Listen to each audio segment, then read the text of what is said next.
আসসালামু আলাইকুম বন্ধুরা, বিদেশি উচ্চশিক্ষা এবং স্কলারশিপের একটি গুরুত্বপূর্ণ আপডেট ভিডিওতে আপনাদের সবাইকে স্বাগত জানাচ্ছি। বন্ধুরা, আল্লামা মোহাম্মদ ইকবাল স্কলারশিপের আবেদন কার্যক্রম ইতিমধ্যে সম্পন্ন হয়েছে।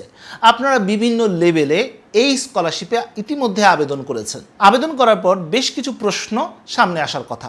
প্রথমত হচ্ছে, ভাইয়া পরীক্ষাটি কবে অনুষ্ঠিত হতে যাচ্ছে, পরীক্ষার প্রবেশপত্র আমরা কবে পাবো, পরীক্ষাটি কিভাবে অনুষ্ঠিত হবে এবং পাস মার্ক কত বা আমরা কত হলে এখানে স্কলারশিপ পেয়ে যেতে পারি বা কেমন স্কোর হলে আমার একটি সম্ভাবনা রয়েছে, এইটি একটি প্রশ্ন। আর দ্বিতীয় আরেকটি দিক রয়েছে, সেটি হচ্ছে প্রস্তুতিটা কিভাবে নিব। আজকের ভিডিওতে আমরা প্রথম অংশে পরীক্ষা সম্পর্কিত ধারণা দেওয়ার চেষ্টা করব, দ্বিতীয় অংশে প্রস্তুতি নিয়ে কথাবার্তা বলবো। আশা করি ভিডিওটি আপনাদের অনেক বেশি হেল্পফুল হতে যাচ্ছে। বন্ধুরা, প্রথমেই আলোচনা করব পরীক্ষা এবং এর সাথে গুরুত্বপূর্ণ তথ্যগুলো। বন্ধুরা, বিভিন্ন আনঅফিসিয়াল আপডেট অনুযায়ী জুন মাসের তৃতীয় বা চতুর্থ সপ্তাহে পরীক্ষাটি হওয়ার কথা ছিল। আজকে এই ভিডিও করা পর্যন্ত এখনও কোনো অফিসিয়াল আপডেট আসেনি। সেই হিসেব করলে আমাদের আরও কয়েকদিন অপেক্ষা করতে হবে। প্রশ্ন আসতে পারে, ভাই আমরা আপডেটটি কোথায় পাবো? মূলত এডমিটের মাধ্যমে আপনারা জানতে পারবেন যে পরীক্ষাটি কবে নাগাদ অনুষ্ঠিত হতে যাচ্ছে। তাহলে প্রশ্ন আসতে পারে যে ভাই আমরা এডমিটটি কবে পাবো? খুবই অল্প সময়ের মধ্যে, খুব দ্রুত সময়ের মধ্যেই আপনারা এই এডমিটটি পেয়ে যাবেন। প্রশ্ন আসতে পারে, ভাইয়া এডমিটটি কোথায় দেওয়া হবে, কিভাবে আমরা এডমিটটি পাবো? যে ইমেল অ্যাড্রেসটি ব্যবহার করে আপনি আবেদন করেছিলেন HEC ওয়েবসাইটে অথবা গুগল ফর্মে, যে কোনো একটি জায়গায় আপনি আবেদন করেছেন, যে ইমেল অ্যাড্রেস ব্যবহার করে সেই ইমেল অ্যাড্রেসেই আপনাকে প্রবেশপত্রটি দেওয়া হবে। তাই অবশ্যই আপনার ইমেলটি চেক করতে হবে। কিছুক্ষণ পর ঘন্টা দুয়েক পর আপনি ইমেলটি চেক করতে পারেন। এবং ইমেল যখন চেক করবেন, ইমেলের স্প্যাম ফোল্ডার বা জাঙ্ক ফোল্ডারটাও অবশ্যই আপনি চেক করবেন। অনেক সময় ইনবক্সে আসে না, সেটা স্প্যাম অথবা জাঙ্ক বক্সে চলে যায়, সেটাও অবশ্যই চেক করবেন। পরীক্ষা নিয়ে আরেকটি প্রশ্ন অনেকেই আমাকে করেছেন যে ভাইয়া পরীক্ষাটি কোথায় অনুষ্ঠিত হতে যাচ্ছে? আপনি যে কেন্দ্রটি চয়েস করেছেন, অর্থাৎ যে সেন্টারটি চয়েস করেছেন আবেদন করার সময়, সেই সেন্টারেই আপনার পরীক্ষাটি হবে। তবে এখানে একটি কথা রয়েছে, আপনি যে সেন্টারটি চয়েস করেছেন সেই সেন্টারে যদি পর্যাপ্ত সংখ্যক শিক্ষার্থী না থাকে, তাহলে কর্তৃপক্ষ হয়তোবা সেই সেন্টারে পরীক্ষা নেবেন না, অন্য কোনো অল্টারনেটিভ সেন্টারে পরীক্ষাটি হবে যেখানে আপনি সহজে ট্রাভেল করতে পারেন বা যেতে পারেন, এবং সেই সেন্টারের তথ্যটা কিন্তু আপনার প্রবেশপত্রেই দেওয়া থাকবে। অনেকেই আমাকে এই প্রশ্নটি করেছেন যে ভাইয়া পরীক্ষার দিন কি নিয়ে যেতে হবে। এটা আপনার প্রবেশপত্রেই ইনস্ট্রাকশন দেওয়া থাকবে। যখন প্রবেশপত্রটি দেওয়া হবে, ইনশাল্লাহ আমি আপনাদেরকে আপডেট দিব। যদি সেখানে বলা থাকে যে আপনার কোনো ডিভাইস বা ক্যালকুলেটর ইউজ করতে পারবেন না, সেটা আপনি ইউজ করতে পারবেন না। যদি সেখানে বলা থাকে আপনার ক্যালকুলেটর বা অন্য কোনো ডিভাইস ইউজ করতে পারবেন, তাহলে অবশ্যই আপনি করতে পারবেন। অনেকে একটি প্রশ্ন করেন যে ভাইয়া মোবাইল ফোন কি সাথে নেওয়া যাবে? অবশ্যই না, যাওয়া যাবে না। গত ফেজে যখন তারা ভর্তি পরীক্ষাটি নিয়েছিলেন বা এন্ট্রান্স এক্সাম নিয়েছিলেন, তখন কিন্তু শিক্ষার্থীদেরকে মোবাইল ফোন নিতে দেওয়া হয়নি। তাই অবশ্যই যারা দূর থেকে ট্রাভেল করে যাবেন সেন্টারে, তারা অল্টারনেটিভ চিন্তা করবেন, অর্থাৎ কারো কাছে মোবাইল ফোনটি রাখতে পারেন, অথবা আপনার সাথে যদি কোনো আত্মীয় স্বজন ট্রাভেল করেন, তার কাছে রেখেও আপনি পরীক্ষাটা দিতে পারেন। তবে এই ব্যাপারটাকে অবশ্যই আপনাকে আগেই চিন্তা করতে হবে। অনেকেই প্রশ্ন করেছেন, ভাইয়া পরীক্ষাটি কতক্ষণের জন্য হবে বা ডিউরেশনটা কেমন হবে? 2 ঘন্টার পরীক্ষা হতে পারে এবং পরীক্ষাটির মার্কস থাকবে 100 নাম্বার। 4টি গুরুত্বপূর্ণ বিষয়ের উপর 20 নাম্বার করে প্রশ্ন আসবে। আমি অবশ্যই বিষয়গুলো নিয়ে আলোচনা করব। 4টি টপিক থেকে 20 করে আসবে 80 নাম্বার, জিকে থেকে আসবে 10 নাম্বার এবং আইসিটি থেকে আসবে 10 নাম্বার। এই টোটাল হচ্ছে 100 নাম্বারের এমসিকিউ বা বিসিকিউতে আপনার এই পরীক্ষাটি অনুষ্ঠিত হতে যাচ্ছে।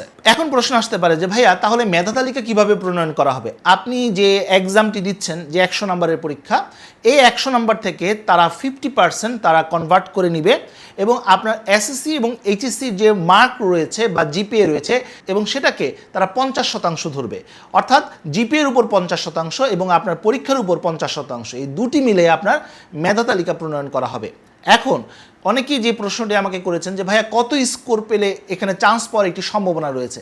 বন্ধুরা, এটা বলা খুবই কঠিন, কারণ কী পরিমাণ শিক্ষার্থী আবেদন করেছে, তাদের জিপিএ কত, মার্কস কত, এবং তারা কিভাবে চয়েস দিয়েছেন, এবং এই বিষয়গুলো কিন্তু আমাদের জানা নেই। যেহেতু জানা নেই, তাই এটা বলা খুবই কঠিন যে প্রতিযোগিতাটা এবার কেমন হতে যাচ্ছে।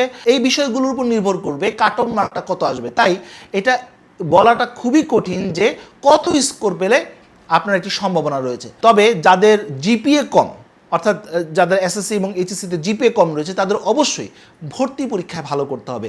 ভর্তি পরীক্ষায় যত ভালো করবেন তত আপনি সামনের দিকে এগিয়ে যাবেন। কারো যদি এসএসসি এবং এইচএসসিতে ভালো রেজাল্ট থেকে থাকে, AA+ থেকে থাকে, সে তো পূর্ণ মার্কসে সেখানে পাচ্ছে, তাই তার রিটেনে কিছুটা কম স্কোর হলেও কিন্তু তিনি এগিয়ে যেতে পারেন জিপিএ স্কোর দিয়ে।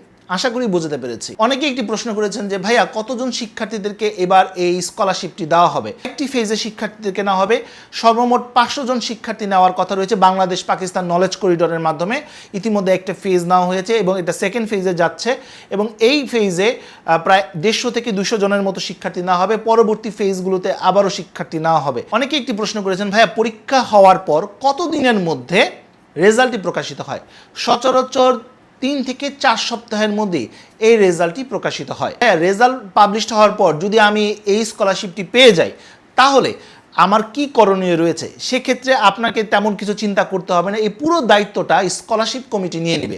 যারা সিলেক্টেড হবেন তাদের একটা গ্রুপ তৈরি করা হবে এবং তাদেরকে কখন কি করতে হবে, কখন কি ডকুমেন্টস জমা দিতে হবে, কিভাবে কখন কাজটা করতে হবে, কোন ফর্ম করতে হবে, কিভাবে ফর্ম পূরণ করতে হবে, পুরো জার্নিটা স্কলারশিপ কমিটি আপনাদেরকে হেল্প করবে। অর্থাৎ পাকিস্তানে যে দূতাবাস রয়েছে বা কালচারাল সেন্টার রয়েছে তারা আপনাকে সহযোগিতা করবে। এবার আসি প্রস্তুতি নিয়ে কথাবার্তা। প্রথম যে টপিকটি হচ্ছে সেটা হচ্ছে ইংলিশ গ্রামার বা এই রিলেটেড যে কোশ্চেনগুলো, অর্থাৎ এখানে synonyms, antonyms, correction, vocabulary, right use of verb, sentence correction, voice, narration, reading comprehension, এই টাইপের কোশ্চেনগুলো আসবে। অবশ্যই এখানে এমসিকিউ টাইপেরই কোশ্চেন আসবে। এখান থেকে প্রতিটি টপিকে প্রায় 2 থেকে 1টি প্রশ্ন আসবে টপিক থেকে, অর্থাৎ এই অংশ থেকে, অর্থাৎ ইংলিশ গ্রামার বা এই রিলেটেড কোশ্চেন থেকে 20 নাম্বার আপনাকে অ্যান্সার করতে হবে। অ্যানালিটিক্যাল থেকে আসবে প্রায় 20 নাম্বার, যেখানে series, coding, decoding, logical statement, sitting arrangement, puzzle related কোশ্চেনগুলো এখানে সচরাচর আসতে দেখা যায়।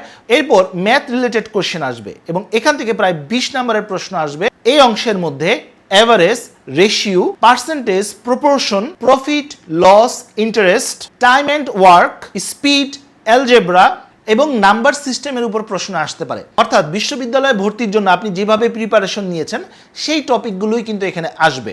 এরপর আসবে জেনারেল সায়েন্স। জেনারেল সায়েন্সের অংশ থেকে প্রায় 20 নাম্বারের প্রশ্ন আসতে দেখা যায়।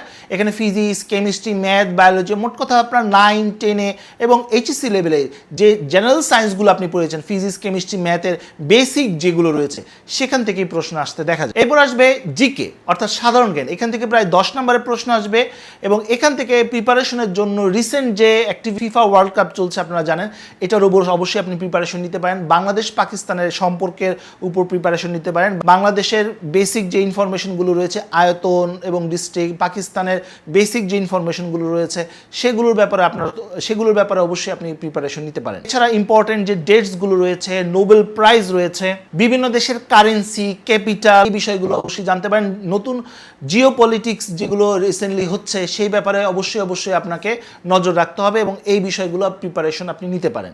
ইন্ট্রোডাকশন টু কম্পিউটার অর্থাৎ আইসিটি থেকে প্রশ্ন আসবে। মূলত আপনার এসএসসি এবং এইচএসসি লেভেলের যে আইসিটি বই আপনারা পড়েছেন বা অ্যান্সার করেছেন সেখান থেকে বেসিক কোয়েশ্চেনগুলো আসবে। অর্থাৎ computer, hardware, software, input, output, device, number system, operating system, cyber security, network সহ আরও নানা বিষয় থেকে এখানে প্রশ্ন আসতে পারে। তাই অবশ্যই এই বিষয়গুলোকে আপনাকে নজর দিতে হবে। অর্থাৎ 9, 10-এর যে আইসিটি আপনারা পড়েছেন এবং এইচএসসি লেভেলে পড়েছেন এই বিষয়গুলোর উপরে আপনাকে অবশ্যই ধারণা নিতে হবে। বন্ধুরা, এই স্কলারশিপের অধীনে প্রিভিয়াস যে পরীক্ষাটা হয়েছিল এবং অন্যান্য জায়গায় যে পরীক্ষাটি হয় সেই অনুযায়ী আমরা দেখতে পাই খুব সহজ পরীক্ষায় প্রশ্ন আসে। এটা নিয়ে খুব বেশি টেনশন করার কিছু নাই, আপনি মোটামুটি প্রিপারেশন নিলে এখানে ভালো করতে পারবেন ইনশাআল্লাহ। তো বন্ধুরা, এই ছিল আজকের মতো ভিডিও। আজকে আমরা জানতে পারলাম আল্লামা মোহাম্মদ ইকবাল স্কলারশিপ নিয়ে বিস্তারিত তথ্য। আশা করি তথ্যগুলো আপনাদের কাজে আসবে। তো বন্ধুরা, আজ এ পর্যন্ত সবাই ভালো থাকুন, সুস্থ থাকুন। দেখা হবে আগামী কোনো ভিডিওতে। সে পর্যন্ত আল্লাহ হাফেজ।